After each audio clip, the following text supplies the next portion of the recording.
Welcome to Hot Flash Chronicles, where midlife is messy, menopause is madness, and we're sweating through it together. We're Angie and Shelly, two caffeine-fueled, slightly inappropriate grandmas who say what everyone's thinking. So grab a drink, crank up the AC, and let's dive in. Angie. Shelly. And Angie. That's us. That's us. We're here. We're here. Hot Woohoo! Flash Chronicles. I almost said Hot Notes. That's my quartet. Hot Notes Chronicles. No, That'd Hot Flash Chronicles. That'd be good too. You guys, it's time for another exciting and obviously very clearly directed and focused episode. Boy. No pressure. Boy. Of the Hot Flash Chronicles podcast. Hooray! I'm Shelly. That's Angie. Yep. Here we are. And today's topic is fascinating as usual. It as is. per usual. So we've all heard of FOMO, the Yep. fear of missing out, where Mhm. it's like, oh my gosh, I want to go to every single thing. I want to do all the things. But Yeah. I learned recently of ROMO or JOMO.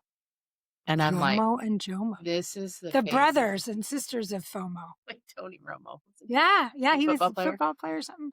So this is the season I'm in right now that I have ROMO and JOMO. And what does that stand for, Shelly? I think one of them is relief of missing out. And joy of missing out. Yeah. So Oh, sometimes yeah. I'm in my Romo era.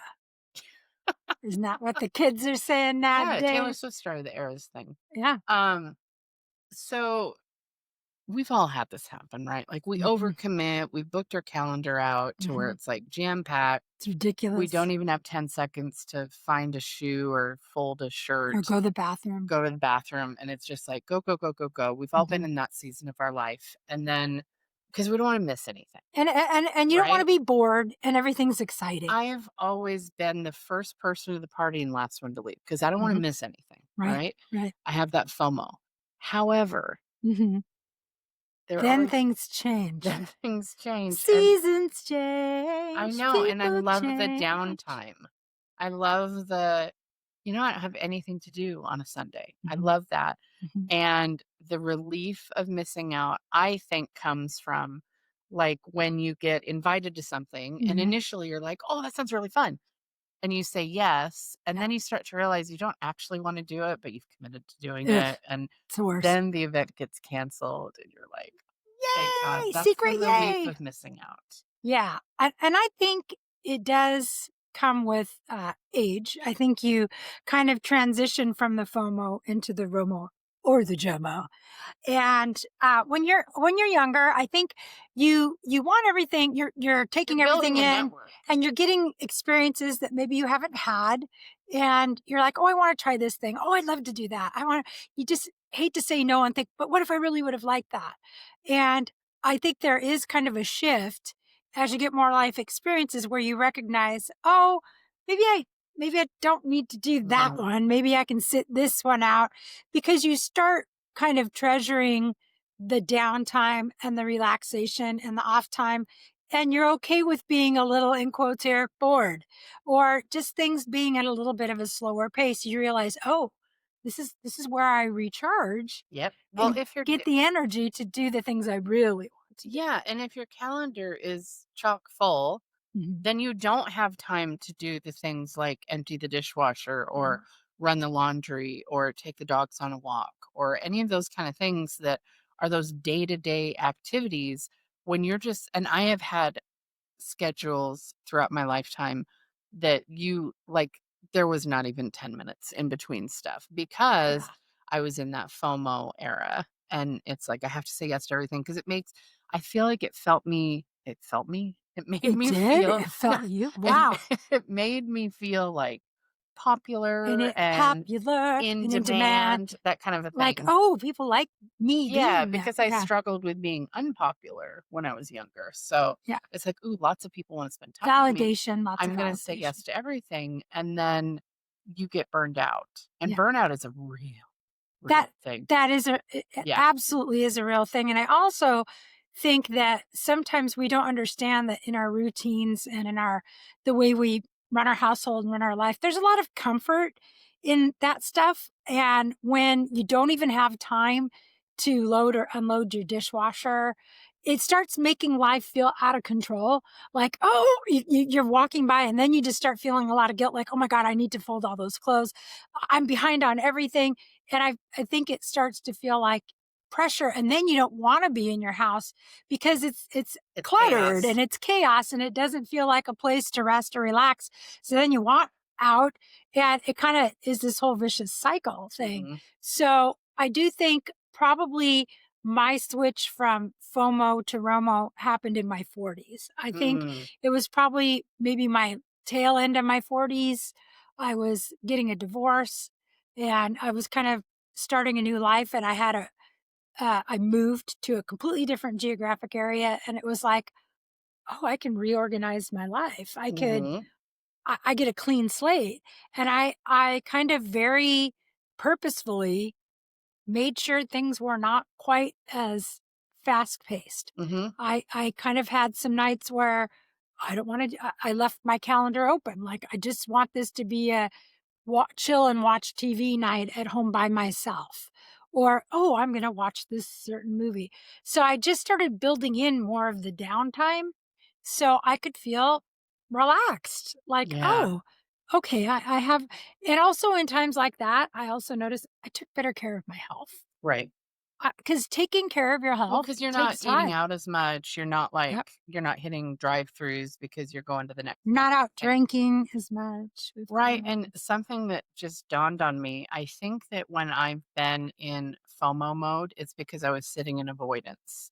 So I was avoiding something. Hmm. Um, my times that I've been just, pulled in every direction, like, I was singing in multiple groups, like, in a chorus and a quartet, and I was doing martial arts, and I had kids that I was taking to all of their stuff, so it was like every night of the week was packed with Hmm. stuff to do, and I realize now I was sitting in avoidance that I was in an unhappy relationship, and I Oh, just yeah. didn't wanna be at home because it wasn't a super fun place to be Yeah. because I didn't fit into the mold of what my role was, quote, unquote, "supposed to be." Mhm. So if I wasn't there, then I couldn't color outside the lines and be a disappointment. So Yeah. I think that when I'm filling my calendar, I'm avoiding something. So it's like sitting in avoidance is something that you need to learn to catch yourself, It's like, a distraction. Like, you're yeah, like, what am I distracting. avoiding right now? Like, why am I rerouting a conversation this way because I'm avoiding talking about something? I that was kind of my same scenario. My marriage was not doing great, and my kids were both very active in school, and I was every night, if I didn't have a thing for myself, like a chorus thing or something, I had a kid thing to go to. Mhm. And also it was very expensive because we lived kind of out in the country, so the kids' stuff when we'd be out and Mhm, like about waiting. Rochester? Yeah, we Yeah, yeah, lived yeah. out in Tenino, yeah, in that area, and so we had to eat dinner out almost every night, so it was a lot of money. It costs a lot of money to constantly be eating out. Also, I gained a lot of weight because I was constantly eating out, drinking 3 really fattening coffees a day to have the energy to get through. So I wasn't taking very good care of myself. Right. And then you'd get home late, be back up early the next day, more coffee to start Mhm. the day.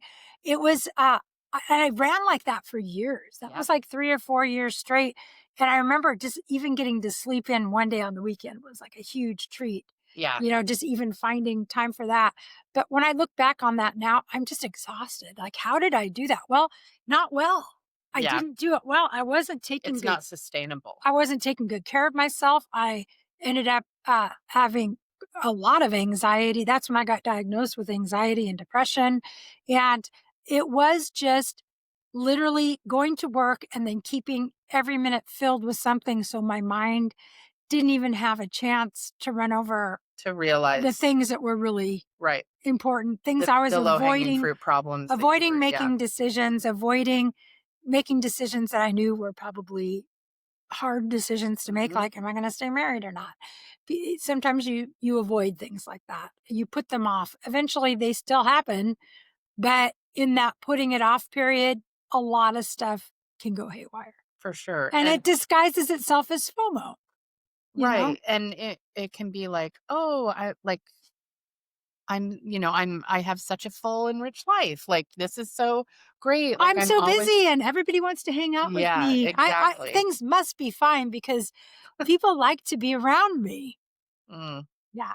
Do yeah. they? Do they? So, two things that I have learned in the last decade are no is a complete sentence. Mhm. Um, and when you say yes to one thing, you're saying no to something else. Absolutely. That's something you and I have talked about, like Mhm. off the record, a It's good lot. to repeat a lot. We talked about it here on the Yeah, podcast but too. we talk about this It's a lot. important. Like, it's okay to not overcommit because if you say yes to everything, you're setting yourself off for opportunities that might be better for you. And sometimes that opportunity is just you hanging out all by yourself um, for a day at home, One like of the puttering around, one of right? the best probably years, one of the most transformative years of my life was the year after I got my divorce. I think it was 47 or 40. Actually, I was separated. It wasn't legally, but I moved to Portland, Oregon, so it's far away. Hmm. And it was the first time in my adult life that I'd ever actually lived 100% on my own. Because from the time I was 20 on, I had a kid. Hmm. So even if I wasn't with a guy, because I was a single mom, I still had another person with me that I was responsible for, that I shared my time with, Hmm. which was wonderful. Like I'm so happy that I had my kids during Sure. those times. But as an adult, I had never lived on my own. I'd I never, have never lived on my own. I've uh, never lived completely by myself in a dwelling. and Yeah. it was a lot of me time that I'd never, ever, ever had, and I didn't think I would like it, and in the beginning, I didn't. I didn't know what to do with myself. You have to figure out like how do you cook for just one person? Like, Yeah, I was used to cooking yeah, for, like, 4 people or 5 people right. and had a shop for 1 person, and I started finding things out like, "Oh, sometimes I just like to go into a coffee shop and take a book and buy a cup of coffee and read for an hour." Like, And you don't have to answer to anyone, I right? started doing things like that or driving to the park and taking a little walk with and I had a dog. You know, I got a dog. I did realize I wanted something in the house with me, but I didn't want it to be a human. So that's when Chi Chi, my little rescue dog, came on the J-Dog. scene. J Dog, he came on the scene. So it's like, but that year of making the change from going balls to the wall, being busy and having a full calendar to recognizing, oh, because I didn't know anybody where I moved. I didn't have friends I could just go hang out with at a moment's notice. I moved somewhere where I didn't know people. Mm, And I really got in touch with what it was like to be an adult and live on my own. And I found that really changed me and I really, really liked it. And it really helped me get over the FOMO. And mm. I started probably moving more into the Rolo or Romo, not Rolo. Rolo's Rolo is a candy. roll the Rolo to your friend. Yeah. Yeah. So I started the Romo phase where I started really appreciating self-care, the power of saying no and having a little more control in what my calendar and what my activities was going to look like. And it's my life has changed since then in Well, a good and way. I think it's interesting that both of us now so when we met, we were both I was just going through my divorce with Mike, I think. Like Mhm. I don't you didn't know him, right? No, I think we were no, I didn't know him. You were separated. I You was were I was like in the process of divorcing yeah, and I him. think I was with Taylor. I was at the tail end or something, maybe. Yeah, I remember you guys still being married. Yeah, So I feel might have like you been guys right. split after Mike and I did. Mhm. So we both went from the FOMO stage to the ROMO together. And within that phase, um, we both were able to find ourselves. We had a lot more freedoms. We were able to say yes to things that we wanted to that we couldn't before, things like that. And then we now both have spouses that are very understanding that we need to be like free birds. We Mhm. need to like I don't know if I'm employable anymore because of Mhm. running my business. Like my my schedule is something I set. Mhm. So I do 1 or 2 photo shoots a week. Aside from this week I had 4. But Mhm. um I don't work a ton of hours, but I still make the money that I was making before. Mhm. Uh we're both in jobs where we can kind of somewhat set our Flexibles, hours. yeah. We still have to work. I'm on a billable hour, so I can work 9 to 5, or I can work on the weekends or Right. whenever. Or you can work 6 to 10, or you Yeah, can work like it's not traditional hours. Yeah. right. Neither of us doesn't have to work, but both of us have like if we decided we wanted to like the trip to Napa, we can Mhm. just figure out how to do that. Mhm. And we have both have uh,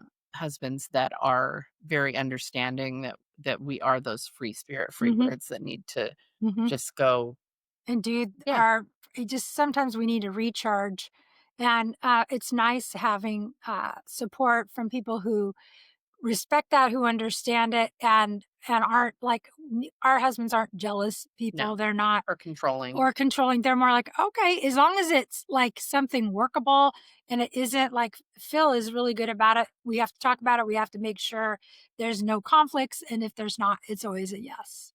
You Yeah, know? I remember when I was going to go to Cape Town, South Africa with Felix and Pratik and Bella. I told Jeff because I'd been invited by Felix, and he's a photographer, by the way. So it was like a photography retreat. It wasn't like a workshop. There wasn't Mhm. photographing. It was more just like let's let our souls reset. And Creativity. I told Jeff, I said, "Oh, I really want to go to this, and it's kind of expensive, but I really want to go." And he was like, "Okay, so what are our rules? Do you wanna do the thing?" And I said, "I do." And he said, "Can you do the thing?" I said, "I can." And he said, "Then you should do the thing. Mhm. If you want to and you can, then you should do it." So he wasn't like, "Well, how much does it cost? Yeah. And what days are you gonna be gone? Because I don't know if I can handle the dogs on my own." Like, Mhm. he didn't go into, like, micromanaging. He was like we have separate finances too, so we keep Mhm. our finances mostly separate. And he was like, "Yeah, I think if you wanna go to South Africa with these people, then you should do it if you're able to." Yeah. And that is not something I've ever had in any relationship where somebody was like, "Yeah, go have fun, enjoy yourself." And, there's a lot of freedom in that because that was something I would have FOMO'd Yeah. Oh, yeah. big time. I don't like that's how I kind of weigh when I have a big choice now, for the between the FOMO and the ROMO. Sometimes there is a little bit of a struggle because the fear of missing out still does happen every once in a while when there's a certain kind of opportunity. And I really have to think, why is this mattering to me? Like, why is this thing, whatever the event is, and I have to do some soul searching. Is it because everybody else is going to do it and they're going to have this experience and come back and talk about it? And then I'm going to be like, oh, damn, why didn't I do the thing? It sounds like they all had so much fun. Oh God, I missed it. I missed it. And then, so that truly can be a thing, just hearing other people talk about it. And then I have to dig a little deeper and go, why is this thing important? It can't just be, well, they're going to enjoy it and then I'm going to be mad that I didn't. It's got to Mm, be more than that, because I'd say 90% of the time we could say that could happen. mhm. So I've started kind of looking more at, is this thing literally going to bring me joy? I asked Yeah. myself that question so many times. What is it really bringing to my table? And if I Why do I can feel compelled to say yes or compelled to say say no, no? yeah, what Yeah. is it about it? And that has really helped me get over the FOMO, is when I've taken a step back and said, wait, Mhm. why the hell do I really want to do this? And what am I really going to get out of it? And then if And there's what am I valid trying to things, fill? Like, yeah, what do I what is it going to fulfill in yeah, me? exact fulfill, that's probably a better The word for fulfill. it. And what I've found is now that I'm older, one of the things that starts happening is this like when I was 40, sometimes I would pass stuff up because it'd be like, I'll do that later. I'll get around to that. I'll do Yeah. that. That'll come later. I'll be able to do that. Well, I didn't have the And resources. I didn't always have I the didn't have the money, money to do and it I then, didn't I always do have the now. time. Mhm, So now I'm in a little bit different place, and now I'm like, "Wait a second. I don't know that I'm gonna have time to do that later. mhm, Maybe maybe this is an opportunity that might not come my way again. And if it's never gonna come my way again, can I live with that? right, Or am I going to always regret that I didn't do this thing? Like, I'm so glad that we went to Napa. yeah. I'm so glad we did a hot air balloon ride because we don't Oh my god, know I had a that. dream about that last night. Oh, did you? I had a dream that we booked one, when we were in Italy, because we're going to Italy, this next spring. I had a dream that we booked a hot air balloon ride, but we weren't staying together. Mhm. and you forgot about it and So overslept, sad. and I was texting you, but they were single person hot air Oh, balloons. So dear. it was like sitting on a little, Oh, no. I don't know if I'd wanna do like a anything. swing almost on a hot air balloon, Mhm. and it kept, like, landing in people's yards, and I kept like, can somebody text Shelly? Mhm. Has she shown up yet?" And, like, the thing was supposed to be over at 8:15, and you woke up at 8 like, "Oh my gosh, I forgot that was today. I Oh, hope dear you had God. fun."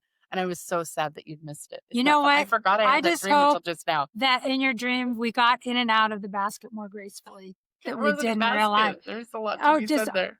so okay, so I think, I'm grateful that we did that, but yeah. when you said that, I don't normally remember my dreams, but it just Well, brought I'm it all gonna back. since we're on our podcast, I'm gonna talk a little bit about a dream I had last night because I sometimes I don't remember them, and then I'll go through phases I when I very do. rarely You remember. have to wake up in the right sleep cycle to be able to you dream every night, you just don't can't always recall them.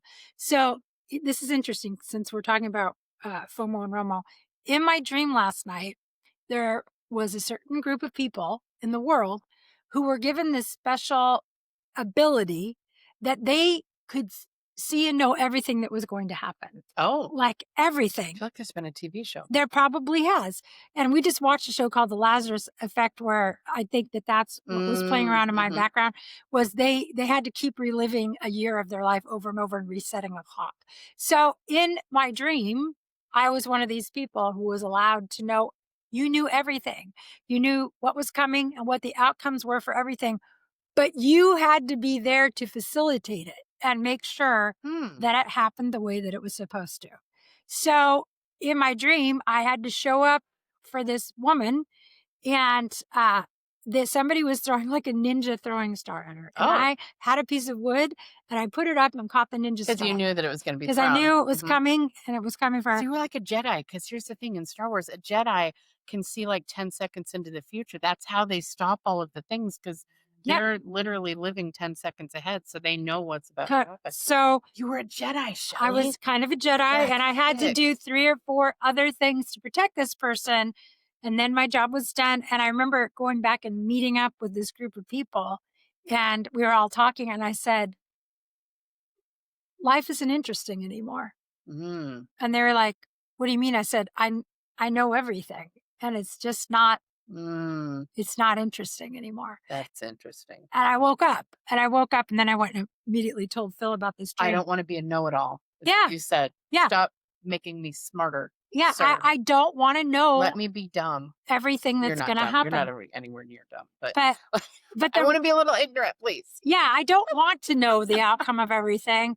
I want to be able to live and experience things and sometimes have them be a surprise.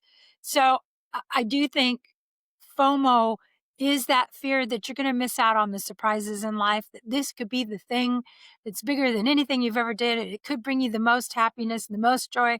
And what if you miss it and then you never get to experience that? And I Mm, think the other one where you have the relief is where you understand that that's really not the way things are. mhm. It really isn't. It's There's like wisdom in that. sometimes it's okay for the thing to go by.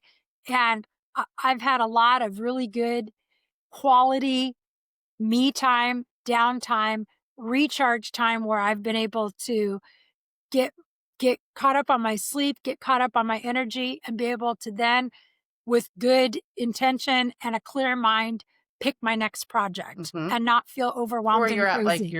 everything's full. Yeah, Your tanks are all I'm full full. because Uh, you're rested, you're like, yeah. all of these things, like, you're ready to take And on now I can something new pick a instead of being going at it quality. with a depleted Yeah, now I can energy. pick a quality project and proceed and have a quality experience instead of spreading myself over 7 or 8 things thinking, I'm going to miss out if I don't.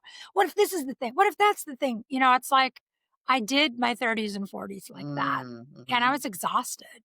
And my 50s were so much better because I took a step back, I took a beat, and I was a lot more intentional. I was living a much more intentional life. Like, this is the actual experience I want to have, and here's what I need to do to have that mhm. The experience. path is clearer too You can when curate the experience. you're not all muddled up with all of these extracurricular stuff that doesn't actually make any difference in the end Mhm. result of your life. Yeah, So, it's true. It's like finding meaning like being more proactive in how you want your life to go and the experiences you want to have. Like, I know, and I know you know, something we both really like and value, high value for us is travel.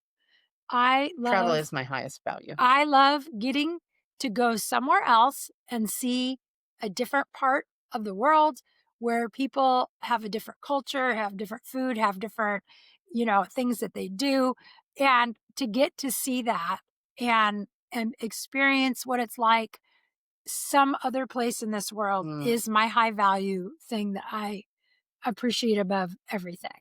It's funny, my mom and I were watching, it's like a YouTube show. I don't, is that what it's called? It's like a Yeah, something that's produced on series. YouTube, a series called, My Greek Table, I think is what it's called. It's a lady that was born in New York, but she's Greek, and she Mhm, moved to, Greece and met her husband, has kids and stuff, and she's like a food and lifestyle mhm, blogger mhm. and content creator. And she's going through different parts of Greece, and she's showing, like, these recipes that are thousands of years old, and here's where this came from, and watching how olive oil is made, and I'm watching this, and I'm just watching how her life is unfolding, and I looked at my mom and I said, "Remind me why I've never lived in Europe." Yeah. Because every time I'm there, I'm like, "This feels like home base," Mhm, but there's something so rich about the simplicity mhm. of how a lot of people live in Europe, and it's like, you talk about Italy or Greece or Spain or France or Mhm. Germany, like, there's just a whole different The pace of life yeah, is their different. priorities are different, um I mean, what did my mom figure out? That they in a household of 2, they average using 3 liters of olive oil a month, and I'm like, okay, I'm moving to Greece. Yeah, I'm living in Greece, and every time Jeff and I travel to Europe, we're like, "Oh my god, I could live here." And yeah, why do we do that? Because we don't have the job and we don't have the responsibilities when we're there, like, we're yeah, just on vacation mode and, somebody else is making our bed because 'cause we're at a hotel, whatever. yeah. But it's like, I looked at my mom and I was like, "Can you remind me why I've never lived in Europe?" And you're gonna move to Europe in a couple years, In a so couple of years. And I yeah. I stayed in England, that's where my husband's from. I have stayed there for 3 months before. Mhm. And, so I got a little bit more than just being like, "I'm here on a Right. vacation." And it depends on what part of the country you live in and what town. So, yeah, in living there for 3 months, I got that different vibe, and it depends on what part of the country you're in, of course, but we were kind of in the countryside and farmlands and things like that. But I will say it is a different pace of life. It is much more laid back. There is not as much hustle and bustle and pressure to go, go, go, go, go. It's not keeping up with the Joneses. It's not fashion, high beauty, high whatever. People are much more down to earth Mhm. and they value the simple things in life that are important. It's like family, friendship, good conversation, good food. It's just very straightforward. Yeah. And there's not a lot of pretense and not now I'm not saying it's not that way in London or in bigger, Right. more, high what paced cities, but pace of life is a thing. And we have little pockets of that in the United States Sure. too. Of course we do. But I've never lived somewhere like that where it No. is like a little bit slower, a little more you appreciate your downtime and you exist in just a more comfortable and calm kind of space.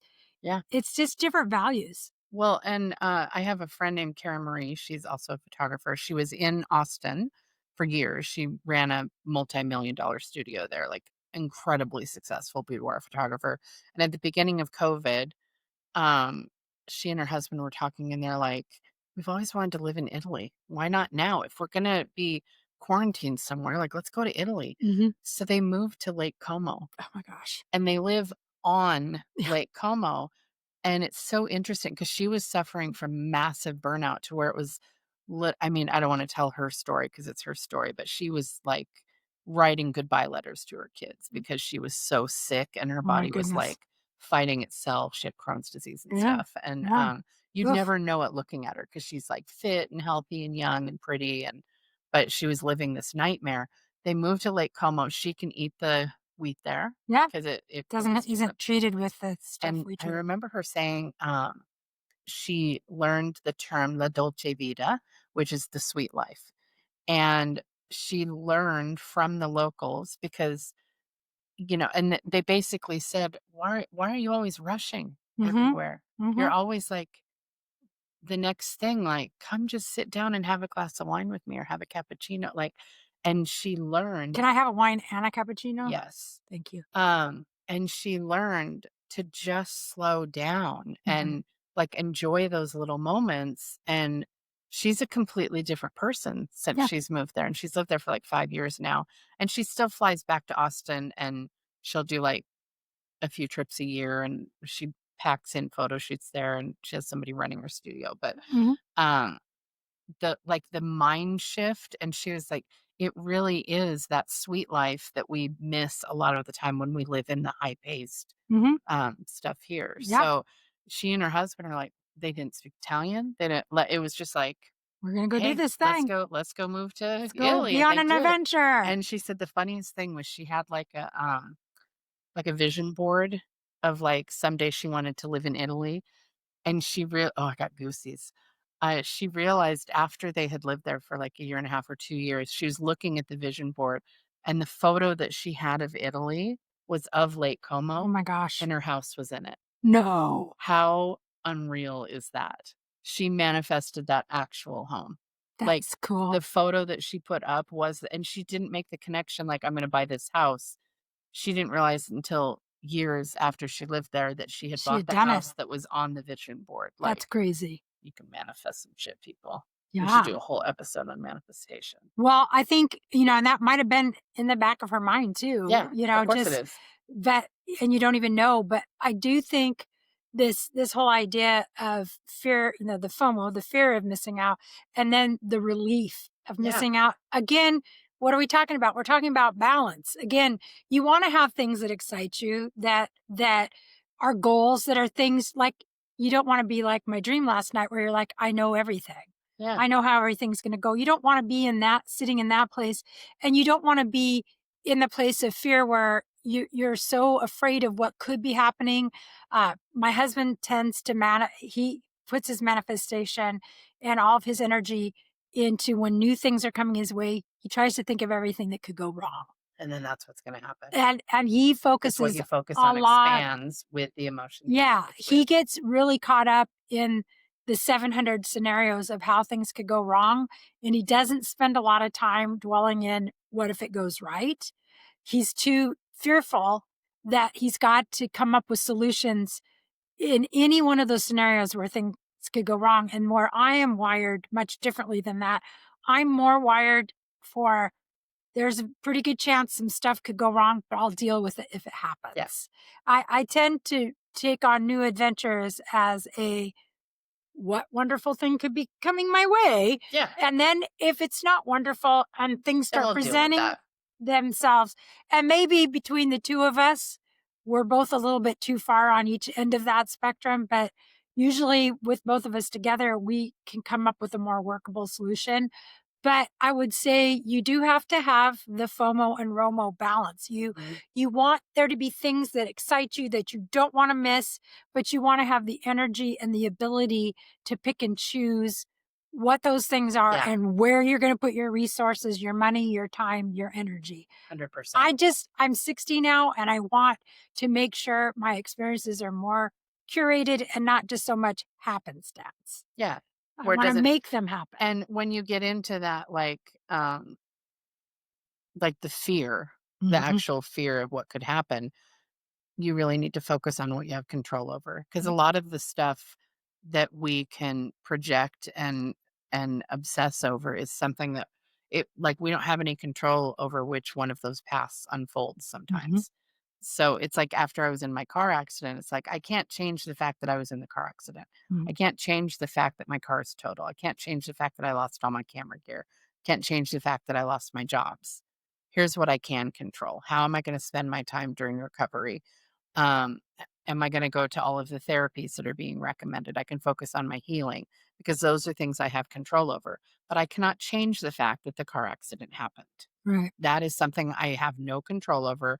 It has happened. Acknowledge and move on. Let's like make the best of it. Don't dwell in that. Yeah, Yeah. exactly. So if we think of all the what ifs and we worry about bad what ifs, that can be really dangerous because you're going to manifest The those. things that have happened, I know a lot of people get caught up in regret and shoulda, woulda, coulda, Hmm. and if I hadn't just done this thing, and we do not have a time machine. We can never travel back and change the thing. Whether it was a bad relationship, a bad business decision, whatever, a car wreck. There Hmm. there are things that happen, and no matter how much time and energy and effort and regret you put on that, it ain't gonna change it. And some people get very caught up in regret and they can't move forward and they can't make They new get stuck. decisions. They get Yeah. super stuck, and the Romo FOMO thing that happens a lot with people who get stuck. Hmm. They tend to think they're going to miss out. The fear of missing out comes on strong for people who have lots of regrets and things like that because they're like, I don't want to do that again. I don't want to regret. So What if I'm going to this do. happens again? I'm Well, going what to if it do. doesn't? Yeah, all the stuff. I'm going to do all the stuff because that one thing, I can't go back and change that. So I think accepting sometimes just like what you said was, I cannot change that. It's over. What do That I have part is control done. over? Now what can I do? Yeah. It's really important. And I think, It can be hard to pull yourself out of that, like a doom tunnel oh yeah, of like, for sure. oh my God, everything's falling apart. It's like, okay, not everything is falling apart, Right. right? Very seldom is everything going right and very seldom is everything going wrong. Right. There You have it's to pull usually a back and look at mix. it. Yeah, Hmm. you have to look at things with clarity. And you get that when you give yourself a little downtime, when you give yourself a little recharge, Yep. when you kind of have a moment to take a breath and feel that balance in your life. Hmm. That's when you get clarity. Yeah. And best decisions are made from that place. Man, I couldn't agree more. Yeah. What a good way to wrap up this topic. Like, Yeah. this has been an interesting topic because, like I said, somebody on my photography accountability Zoom Mhm. mentioned the ROMO thing. I was like, I haven't heard of that. Mhm. I was like, oh my God, that's the era I'm in. Yeah. I'm in the relief of We missing are out. in our Romo era, So everyone. we want to know what you guys think about this. Which era are you in? We'd love to hear like comments. You can send us messages, all of those things, but we want to know what you think about this topic. For sure. And as per Do, usual, do, we are do. going to do some rapid fire questions. I love it. So, Shelly, I'm going to start. Okay. Uh, if you could hang out for 24 hours Mhm. with a celebrity, Oh, like goodness. just hang out with them, see how their day unfolds, like go along all of the activities that they do, go Mhm. on set if they're a actor, or go into the studio if there's a singer, Mhm. um, and just like shadow somebody for a day. Who would it Mhm. be? Mhm. Goodness gracious. Paul Rudd. I would hang out with Paul Rudd. I think he's funny. The other one I think would be fun, it's a toss-up, is Melissa McCarthy. Oh I yeah, just heard her on those a are both great podcast, answers. and they both Was that first on of all, Smartless? yeah, it I was on love Smartless. Smartless. Uh, they're both like down to earth people who seem fun and funny.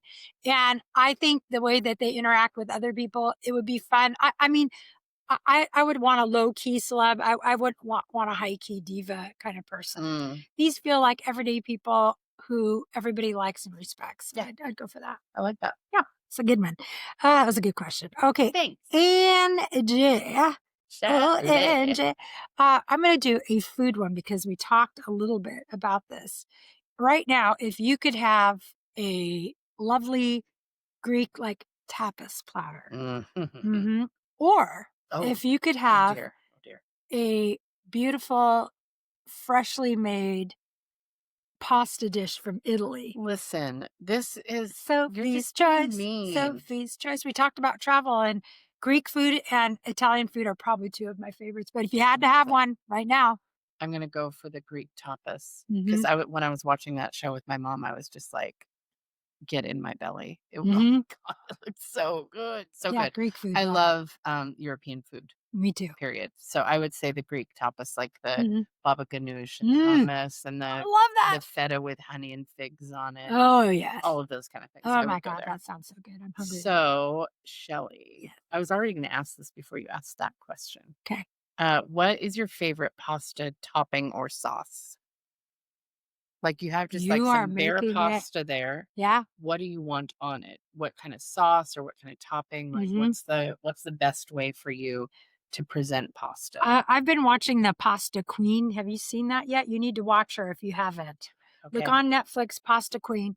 But since I've been watching her, the more simple it is, the simple like she does some things with just like tomatoes, some garlic, some fresh basil, and some olive oil. And it's just really simple. And I've followed the recipes. Like I've roasted garlic. Bro, I used to call that my proposal pasta.